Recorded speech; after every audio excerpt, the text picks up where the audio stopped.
Hello traders, welcome to another video in the series Trading with Small Capital. In this video, I will be sharing how you can start your trading journey with small capital. I will be going through what the long call is because that's the option strategy that I have used. I will also be sharing a live example with you as well as I will be going on what the benefits are and what are the risks that you undertake when you are trading in options.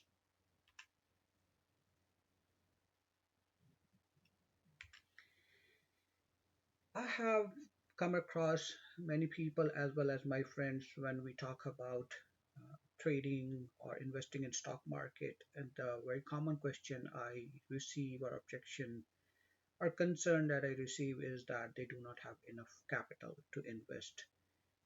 And that's why I thought about making this video because I had the same thought process that I need to have $10,000 or $20,000 in order to start investing in the stock market, but that's not correct. If you have the knowledge and you know what your plan is, you can start investing with less capital, with a very small capital. And what we do is we leverage price action and implied volatility in the stock market, and that's what I will show you. So let's look at what is a long call. I'm using this website OptionStrat.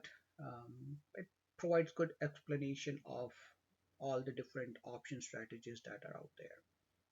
So a long call is when you initiate a long call when you're bullish on a stock.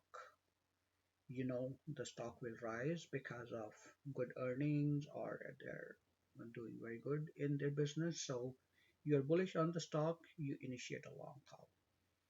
In the long call, you have an unlimited profit. So if the stock price keeps going up, your call will keep gaining value until the expiry date. So options do have an expiry date, so that's something you need to be aware of. And then there are limited losses. So loss is limited. You know what your losses are because that's what the premium you will pay when you buy a call. So that's your loss. So your loss is defined, but your profit is unlimited.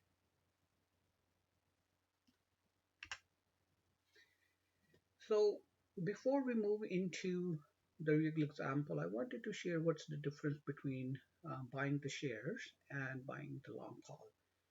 When you want to buy a call, the required capital is small. That's why I'm using this example.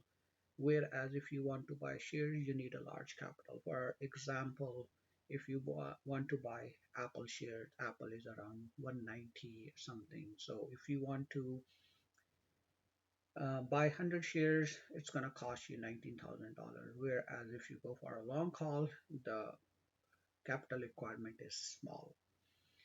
And if you look at the profit, there's a higher profit percentage because your capital investment is low and your returns are higher percentage wise. Similarly, with shares, your capital investment is large, but your profit share percentage wise is less. In long call, you have a very controlled risk. Your risk is the premium that you have paid. That's it. Shares, the risk could be controlled, but if you do not put your stop losses or things like that, then the risk could be even higher. It has low risk. Long call has low risk. It's already defined. It's the premium that you pay. Whereas in shares, even if you put a stop loss, you may end up paying a lot more in your risk or losing as compared to a long call. This example that I'm using is from Apple, and this is the real example that I traded. So the number you'll see are the actual trade numbers.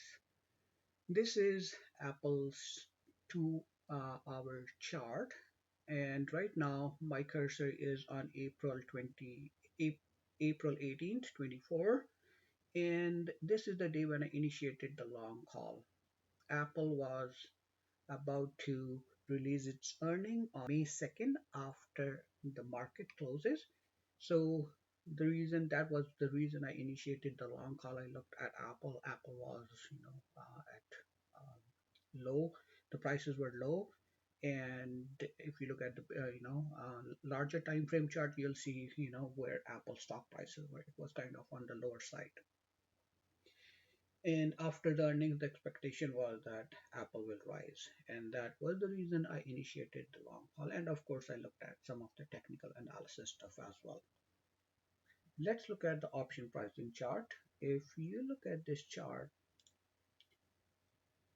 on April 18th, the 180 call that I was looking for expiring on 10th May, so this is 1 week after the earnings. The option price was, the long call price was $1.11. So when you do an option contract, it's for 100. So it would have cost me $111. So I paid $111 to buy one call of Apple that would expire on 10th of May at a strike price of 180. So during the next couple of days, the Apple prices did came down, and my option price was worth only $48. So I lost kind of $70, around $60-70 in that trade, but I knew the maximum I could lose was $111, and that was my risk. Okay, let's move forward and see how did the whole trade. Fast forward after the earnings on May 2nd, after market, the price of Apple actually shot up. So it gapped up, and the price started from 173, jumped almost up to 187. So it was a $14 jump, less than 10% though. So around 8 or 9%. That was the change in the price of the stock from here to here. And let's look at how did the option pricing changed. This is the option chart for Apple. I bought my call around $111. That was April 18th. And if we look at what happened to the price of the option right on the day of the earning, uh, the option price was around 155 or something. So I was still in profit, $40 or something in profit.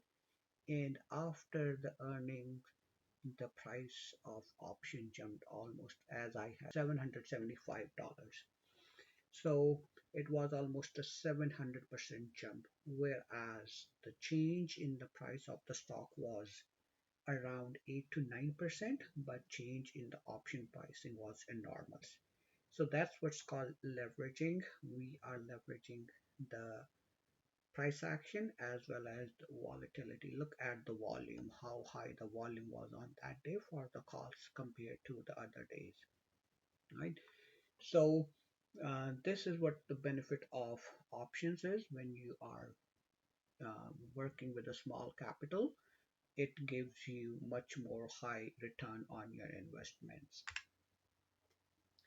So this is the snapshot of my actual trade. If you look at, I did paid 191. That was because I had another covered call that I had to close, and I paid 80 cents for it. And then I opened another long call for which I paid 111. And I closed that call for 515. So that was almost 390 or 364% profit. So when we look at the profit and loss with the option, I paid 111 and I sold it at 515. So I almost made 364% profit in 2 weeks. And this is what leveraging is. So your initial capital is small, and but your percentage of return is much more higher. So looking at the shares, if you bought just the shares of Apple, you would have invested $17,300, and after the earnings, that would have turned into $18,700. So there was almost $1,400 of profit compared to the $500. But the percentage of profit but the return on your investment is much more higher in options compared to the actual stock. So trades like this makes us happy as well as gives us the confidence and encouragement to proceed with similar kind of trades in future to get better return of investment. But we should not forget about risk management and money management. And this is very important because we do not want to lose all the gains that we have made in our trading. So let's talk about risk management, how we can minimize the risk. It depends on what are you willing to lose, what your risk appetite is. Going back to the trade that I just showed you, I invested $111. Was I comfortable losing $100? That's the reason I took the trade. What could I have done with that $100? I could have gone for a nice lunch. I could have used $100 to buy a nice pair of shoes, or I could have used that $100 to pay for a week of my coffee. Or I choose to invest that $100 in the stock, in the options.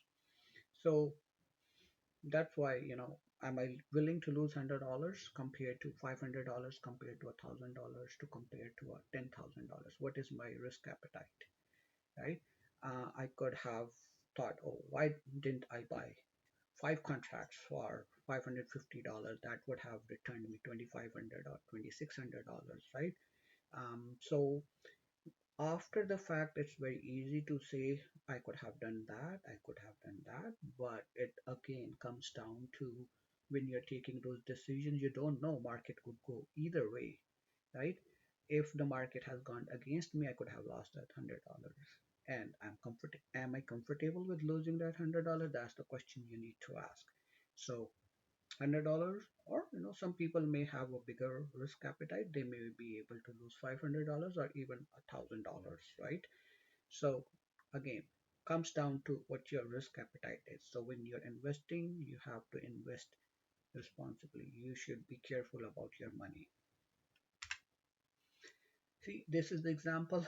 Etsy, same thing. Look what happened to Etsy after earning. Instead of going up, it went down. So as I mentioned, the trade could go in either way. Although I was very much bullish on it, my probability or my technical analysis showed that there was a high probability of Apple stock rising after the earnings compared to Etsy, where it came down. So but at the end of the day, the point is that it's a 50-50% chance, right? So you should be willing to see, or in to risk if the trade goes against you. That's where risk management comes into the picture. So if I took Etsy call option, whatever, I don't know what the premium I would have paid, but whatever premium I have paid to buy that call would turn into zero. I will lose all of it because the stock price just came down. It just dropped, right? So word of caution after I have shared the live example. This is the word of caution. It's not easy. These kind of trades do not happen every day.